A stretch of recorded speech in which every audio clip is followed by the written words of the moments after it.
Hey, bienvenidos una vez más historiadores a Canal Historia, Historia de México 2.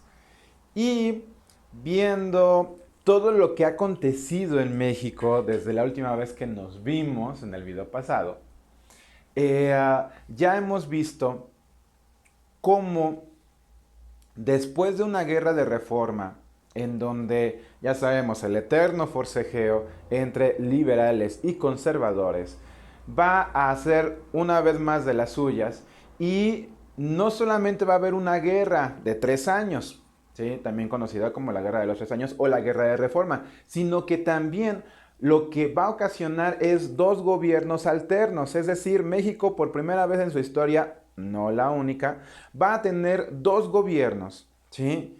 Y en ese momento los mexicanos estaban algo así como, pues, ¿a quién le hacemos caso, no? Eh, uh, sería, obviamente, los conservadores, obviamente, iban a seguir al gobierno conservador de Félix Zuluaga, mientras que los liberales iban a seguir el gobierno de Benito Juárez. Vimos cómo se resolvió esto a través de vender la patria, literalmente. ¿Sí? Cómo los liberales piden apoyo a Estados Unidos, los conservadores a España, pero a través de la firma de un tratado en donde obviamente ninguno de esos dos países va a dar su apoyo sin recibir nada a cambio. Observábamos cómo por la parte liberal de Estados Unidos le decía, sí te vamos a apoyar, pero queremos que nos des libre tránsito por el istmo de Tehuantepec a perpetuidad. ¿Qué significa eso? O sea que por forever and ever, por siempre. Y también por el norte, Sonora principalmente, Chihuahua, Baja California. Mientras que por el lado de los conservadores tenemos a un tratado llamado Monalmont, en donde los conservadores se comprometen con el gobierno español a convertir México en un protectorado español, o sea, volver a ser una colonia. Así que, pues así como que, si me preguntan a mí por quién iba, la verdad es de que está un poquito complicado. Les digo, ya sé, muchos podrían decir, no, Benito Juárez defendió la constitucionalidad. Pues sí, pero ¿a qué costo? Y en este video vamos a profundizar un poquito sobre esto. Bendito sea Dios. A final de cuentas, ese tratado de McLean Ocampo de los liberales, en donde a cambio de la ayuda de Estados Unidos, México se comprometía a dar la perpetuidad, los derechos de libre tránsito sobre el istmo de Tehuantepec, el gobierno de Estados Unidos, la Cámara de Diputados, no lo ratificó. ¿Qué significó? Que esto es actualmente, también eso nos puede servir para entender los procesos constitucionales de hoy en día en México. Y de cualquier república en general, de cualquier república. Recuerden que una república es la división entre ejecutivo, legislativo y judicial. Así que recuerden que en la república tenemos tres poderes, se busca tener tres poderes y que los tres tengan el mismo nivel de superpoder, ¿sí? De poder.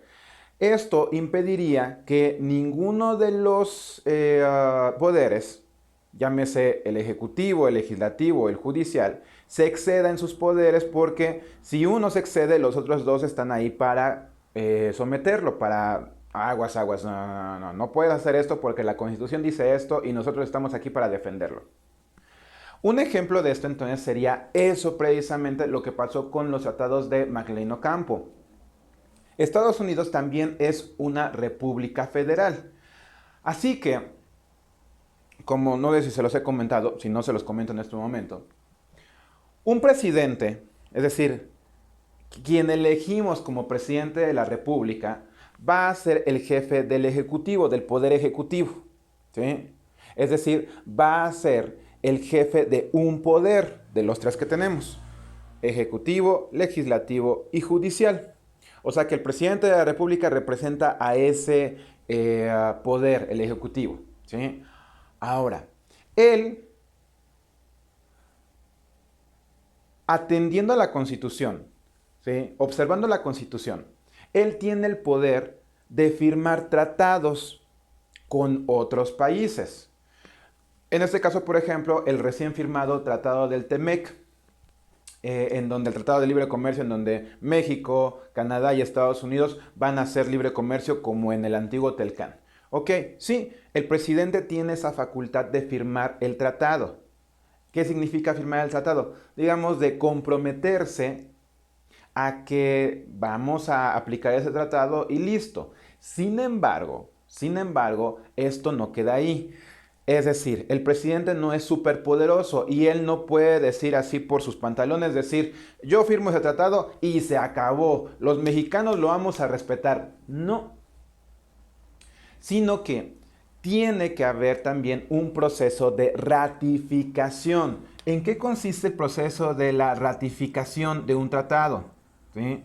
La ratificación de un tratado significa que sí, el presidente, el Poder Ejecutivo, ha firmado un tratado de libre comercio, de cooperación, de asistencia con algún otro país, con algún otro nación, también con su presidente. Está bien, está excelente. Pero ahora, ese tratado va a ser analizado por otro poder que va a ser el poder legislativo. Ese poder que es representado por los diputados, por los senadores que se encargan de crear leyes, de modificar la constitución. Y esto entonces es el poder que debe analizar ese tratado que acaba de firmar el Ejecutivo. ¿Para qué? Para observar si no va en contra de la Constitución, si no viola derechos de los ciudadanos, si no hay algo turbio. Si encuentra algo turbio, el poder legislativo puede vetarlo, es decir, no ratificar el tratado, decir, ese tratado no va. Y el presidente, es decir, el poder ejecutivo, podrá decir misa, podrá decir, pero yo ya me comprometí, yo ya lo firmé. El poder legislativo va a decir, pues sí, pero nos hubieras consultado antes de firmar ese tratado que viola la constitución de nuestro país. Ok, así como este ejemplo entonces es un perfecto ejemplo de lo que es república ya en la práctica, ¿sí? Ya les he platicado mucho de la división de poderes y el equilibrio y esto es un buen ejemplo de cómo funcionan los poderes y por qué es tan bueno tener división de poderes. Ahora, lo que sucedió con el tratado de McLean Ocampo es de que el tratado no fue ratificado, pero por Estados Unidos, por el Congreso de Estados Unidos. Así que afortunadamente el tratado no se llevó a cabo, es decir, México no tuvo que cumplir el tratado de darle derechos de paso, de libre tránsito a perpetuidad, ojo con esa palabra, por siempre y para siempre, del istmo de Tehuantepec y por el norte del país, por la frontera norte. O sea, que realmente no fue gracias a Benito Juárez o al gobierno mexicano, porque ellos, con tal de ganar la guerra, pues estaban dispuestos a eso y tal vez más, con esa teoría que nos regala Francisco Moreno, diciendo de que realmente los estadounidenses en el papel habían dicho que solamente eso querían, el istmo de Tehuantepec y libre tránsito por el norte, dice que también Sonora. ¿Mm? Así que esas son teorías que debemos de ir comprobando poco a poco.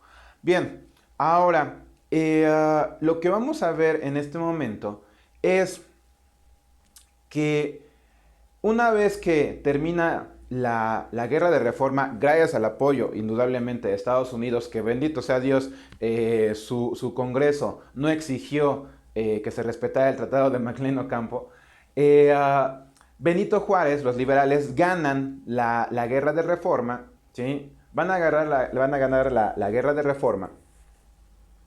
Y pues entonces Juárez vuelve nuevamente ya a ser el único presidente, es decir, ya no hay dos gobiernos, y Juárez vuelve a ser el único presidente del país. ¿Sí? Uh, Sin embargo, aquí empezamos con ciertos problemas. ¿Cuáles problemas? De legalidad y de reelección. Sucede que Benito Juárez, como también ya vieron lo que vino después de la guerra de reforma con la intervención francesa, con cuando llega Maximiliano de Habsburgo, ¿sí? Es más, hablemos un poquito de eso, ¿sí? Ustedes también después, cuando vieron que la guerra de reforma, ok, gracias al apoyo de los compañeros norteamericanos, estadounidenses, Benito Juárez y los liberales ganan la guerra de reforma, acuérdense que Miguel Miramont y los conservadores no van a quedar contentos, no van a quedar satisfechos, de hecho van a quedar un poco ardillas. Van a quedar tan ardillas que para 1860, que terminó ya la guerra de reforma con los victoriosos liberales, los conservadores van a buscar revancha, van a buscar venganza. Y así como los conservadores lo acostumbran a hacer, buscando apoyo en el extranjero. Y entonces ustedes ya vieron cómo los conservadores pues fueron capaces de lo mismo a lo que estaban dispuestos a hacer durante la guerra de reforma cuando le ofrecieron, cuando buscaron el apoyo de España y que le dijeron, si nos apoyas a ganar esta guerra contra los liberales, nos convertimos en un protectorado español sin ningún problema, es decir, volver a ser una triste colonia española. ¿Sí? Vean de qué son capaces, ¿sí? De qué fueron capaces.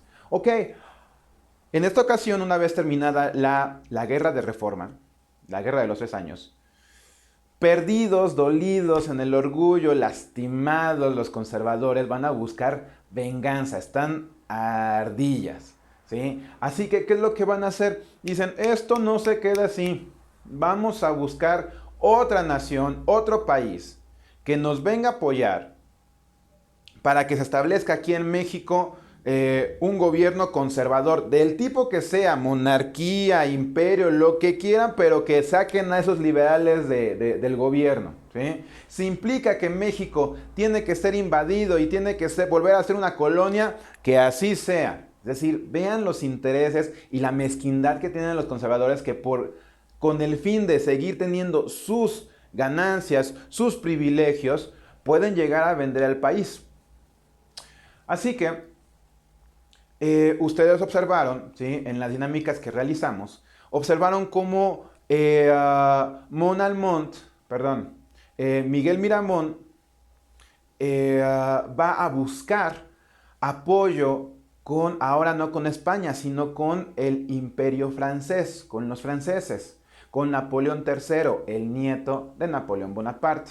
Ahora, perfecto, ok, le pide apoyo a Napoleón III. Oye, Napo, échanos la mano. Aquí en México está un gobierno nefasto que se hacen llamar la República Federal, son liberales y estamos cansados. Napoleón III, no Bonaparte, Napoleón III, que es un monarca, ¿sí? Curiosamente. Bueno, eso lo vamos a ver en Historia Universal. Después vamos a entender esas situaciones. Pero un monarca absolutista igual dice, me parece, me interesa, me gustaría tener una colonia en el continente americano tan grande como es México. ¿Sí? Una colonia. Me late. Así que Napoleón III les dice, sí, les voy a ayudar, ¿qué les parece si llegamos a invadir los franceses, que en estos momentos los franceses sean el mejor ejército del mundo, el más capaz, el más todo, ¿sí? Y pues invadimos México, derrocamos el gobierno de ese Juárez, ¿sí? que ustedes me platican, y luego, ¿qué les parece si imponemos una monarquía? Una monarquía absolutista, así como siempre ustedes conservadores lo han querido, pero que no sea realmente, que no se vea que Francia está realmente como una colonia, sino vamos a convertir ahí en México un imperio con un gobernante que nosotros, yo, Napoleón III y ustedes conservadores vamos a elegir de una casa real europea y lo mandamos ahí a gobernar a México una vez que ya hayamos derrocado y vencido a los liberales. Instauramos una monarquía con un rey de alguna casa real de las de aquí de Europa y entonces ese rey, como nosotros lo pusimos, ese rey va a estar trabajando para nosotros, va a imponer una monarquía que nos beneficie tanto a mi Francia como a ustedes conservadores. Ellos, perfecto, dicen, no se hable más, ¿sí? No se hable más. Así que entonces, ya planeado eso, ahora tuvieron que buscar, como lo vieron, a un monarca, a un miembro de alguna familia real, de los Tudors tal vez, de los Borbones, de Habsburgo, de cualquier casa real, ¿sí? Y pues ofrecerlo. La tristeza es de que no muchos miembros de las familias reales de Europa, no muchos quisieron. Es decir, primero se le ofreció al mismo Napoleón III, pero él dijo, no, gracias. Él dijo, mejor ponemos otro imperio, otro gobernante, y ese gobernante que sea amigo de nosotros. No quiero meterme en problemas, ¿sí? Con engaños, como ustedes observaron, con engaños, los conservadores se presentan ante la familia real de los Habsburgo y le presentan un documento, ¿sí? Supuestamente redactado por los mexicanos, por todos, y firmados por los mexicanos, es un decir, en donde en ese documento solicitaban, no solicitaban, suplicaban. ¿Qué digo suplicar? Rogaban los mexicanos porque su Alteza Maximiliano de Habsburgo los fuese a gobernar, porque México necesitaba un gobernante capaz. Así como usted, señor Maximiliano de Habsburgo, que es miembro de esta casa real tan antigua y tan famosa por dar tantas leyes tan buenos. Maximiliano de Habsburgo dijo, me halagan. Así que le llegan, ¿sí? Le llegan al sentimiento. Y Maximiliano de Habsburgo aceptó, pero con engaños, pensando que México, que todo México, lo amaba, lo deseaba, quería que viniese a gobernar. Entonces recuerden que al terminar la guerra de reforma, ¿sí? La guerra de los 6 años, un año después, ahora viene la invasión francesa, ¿sí? Donde Napoleón III envía tropas francesas al por mayor para derrocar nuevamente o enfrentarse al gobierno liberal, y Benito Juárez otra vez tuvo que salir corriendo. Igual, darse una vuelta por todos los estados para ver dónde se podía establecer su gobierno, entre Guanajuato, entre Guadalajara, entre Veracruz, infinidad de estados estuvo visitando y corriendo de los ejércitos franceses, porque efectivamente el ejército francés, aunque bien los mexicanos ganamos la batalla del 5 de mayo contra los franceses, ¿sí? De ahí en fuera todas las demás batallas pues fueron ganadas por el ejército francés, y no es de qué avergonzarse. Era el ejército más potente, mejor armado, mejor entrenado del mundo, era el más eficiente. Bueno, así que como ustedes vieron también, para 1862 México ya estaba, digamos, en manos la mayor parte de Francia. Y les digo que en la guerra de reforma tuvimos dos gobiernos, ¿no? Les dije, es la primera vez, pero no es la última. ¿Por qué? Porque igual cuando viene la invasión francesa, ¿sí? Con las tropas napoleónicas, Benito Juárez dice, huyo en este momento, ¿sí? Tengo que huir de la Ciudad de México, tengo que salir de Palacio Nacional, pero ojo, yo sigo siendo el presidente constitucional, ¿sí? Aunque ande corriendo por toda la República para que no me atrapen, sépanse mexicanos que yo sigo siendo su presidente. Huyendo, ¿sí? A los franceses eso como que no les tenía con mucho cuidado, ¿sí? Ya habían invadido la Ciudad de México, prácticamente México ya era suyo. Les digo, Benito Juárez corriendo por todas partes y siguiendo actuando como presidente, ¿sí? Buscaba una resistencia, buscaba ver dónde refugiarse y seguir actuando como presidente de la República. En este caso, actuando contra los franceses, buscando una estrategia para expulsar a los franceses y obviamente expulsar al gobierno que los franceses han traído con ellos mismos. De hecho, también nuevamente, en los años entre 1861 y 1865, 1866, Benito Juárez nuevamente hizo de las suyas, pidiendo nuevamente apoyo a Estados Unidos. ¿Para qué? Pues para que le ayuden, le brinden apoyo, igual que como hicieron en la Guerra de Reforma, probablemente también nuevamente ofreciéndoles lo mismo que antes se les ofreció con el Tratado de McLean Ocampo. Pero esta vez Estados Unidos no puede. No es que no quiera, es que no puede. Entre 1860 y 1865 resulta que Estados Unidos entró en su propia guerra civil, la guerra entre los federados y los confederados, o entre el norte y el sur, esa famosa guerra civil que marcó a los estadounidenses por la decisión de Abraham Lincoln de eliminar la esclavitud. A los estados del sur no les pareció porque dependían de los esclavos, y pues bueno, esto no le va a ir muy bien a Abraham Lincoln, tanto así que incluso casi todos los estados del sur dijeron, pues si van a hacer eso, entonces nos declaramos independientes, incluida Texas. Bueno,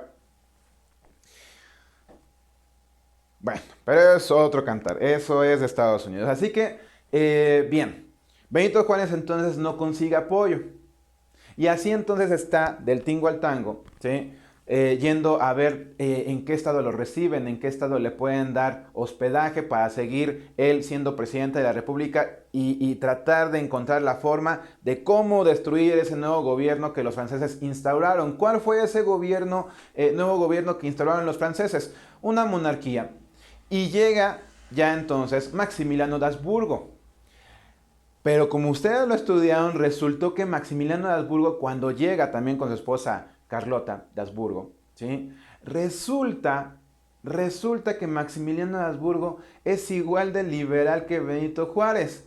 ¿Qué quiere decir esto? Que va a instaurar Maximiliano de Habsburgo una monarquía constitucional, parlamentaria. Es decir, los conservadores se fueron para atrás porque dijeron, ¿cómo? A ver, momento, pero tú vas a ser el rey, ¿cómo vas a permitir que una constitución esté por sobre de ti? ¿O cómo vas a permitir que el parlamento, el pueblo, te diga qué hacer? No, tú tienes que poner una monarquía absolutista como todos en este mundo. Dice Maximiliano de Habsburgo, no, yo soy liberal y estoy a favor de la monarquía, sí, voy a ser el rey, pero voy a hacer un gobierno liberal, que el pueblo hable, que el pueblo vote, que el pueblo decida. Poco a poco, como ustedes lo vieron, Maximiliano de Habsburgo, pues fue perdiendo apoyo. Y máxime cuando también, ¿se acuerdan por qué inició todo este problema? ¿Sí? La guerra de reforma y después la invasión de Francia sobre México, por las leyes de reforma, las que impulsó Benito Juárez junto con Lerdo, junto con Iglesias, ¿sí? En donde hablaban separación de la iglesia y del Estado. Pues, ¿qué creen? Maximiliano de Habsburgo tenía las mismas ideas, así que salió junto con pegado, y los conservadores se desilusionaron tanto que dijeron, ¡ay, ya! Que haga lo que quiera este tipo, nosotros no hacemos, ya no lo apoyamos en nada. Razón por la cual Maximiliano de Habsburgo va a terminar pues fusilado, porque después de ciertos años, para 1867, Maximiliano de Habsburgo se queda sin ninguna protección y es momento en el que el gobierno de Juárez y su ejército pueden atraparlo y fusilarlo. Inclusive Benito Juárez, ¿sí? Y Maximiliano de Habsburgo se sentían, ¿cómo decirlo? Tenían cierta empatía el uno por el otro porque los dos eran liberales.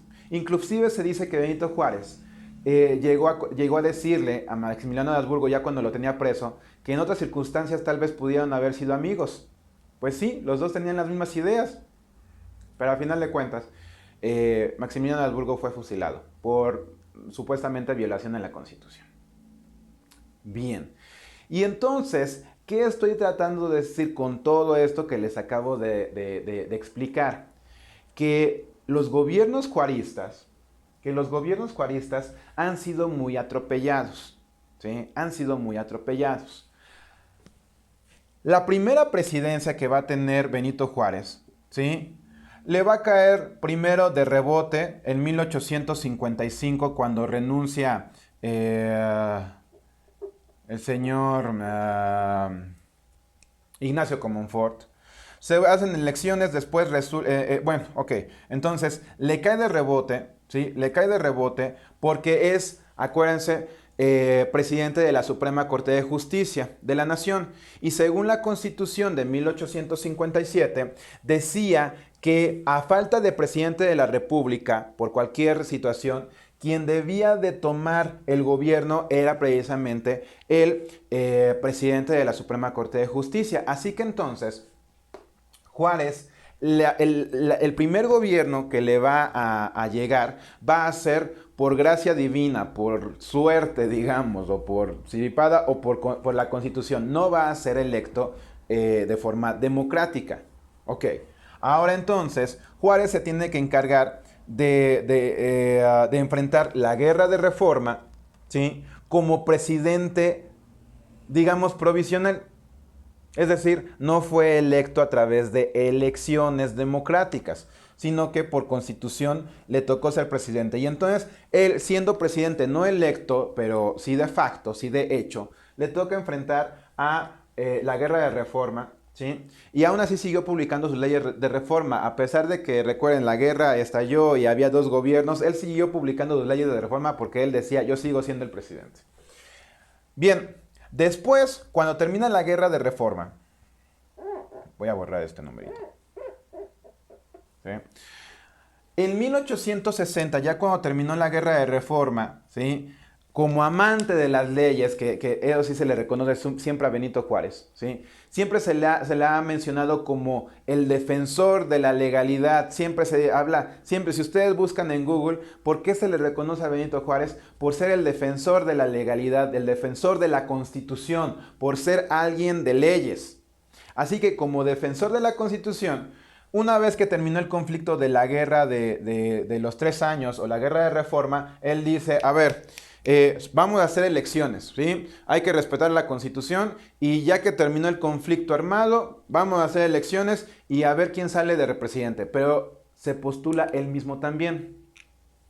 Y va a salir entonces ganador. Ganador para gobernar entre 1860, ¿sí? a 1864. Tuvo que haber terminado su segundo gobierno en 1864, recordando que la Constitución de 1857 establecía que el periodo de gobierno de un presidente de la República duraba 4 años. Los cargos públicos duraban ese tiempo. Pero resulta que al año siguiente de las elecciones, en 1861, viene la intervención francesa. Y entonces nuevamente vemos a un Benito Juárez corriendo por todas partes, ¿sí? Defendiendo la Constitución y en este caso defendiendo la soberanía del país para expulsar al invasor y a ese monarca que fue impuesto, ¿sí? Así que su presidencia se alargó más de lo que se tenía que había tenido o para lo que estaba diseñado. Hasta 1867 que se logra expulsar al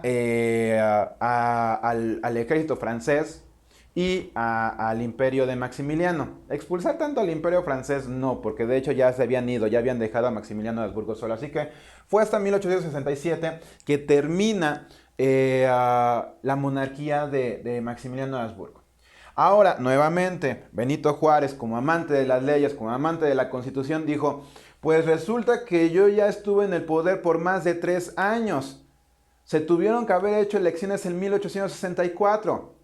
Así que vamos a hacer nuevamente elecciones para que esto sea totalmente constitucional y se vuelve a postular. Y gana las elecciones de 1867. Viene la tercera presidencia de Juárez, que en este caso debe de durar de 1867 a 1871. ¿Sí? Cuando termina su gobierno de 1871, ¿qué creen? Se vuelve a postular como candidato para nuevamente ocupar la presidencia. Sería la cuarta presidencia, ya sería la cuarta presidencia de Juárez. Pero, a ver, Benito, ¿no que eres amante de la Constitución? de 1857, no que debemos de respetar las leyes porque si no, no somos nada, pues en la Constitución de 1857 dice que no se deben de reelegir los presidentes y tú ya te has reelegido 3 veces. Bueno, esto va a ser un problema que un personaje no lo va a dejar pasar y es el objeto del siguiente video. No se vayan.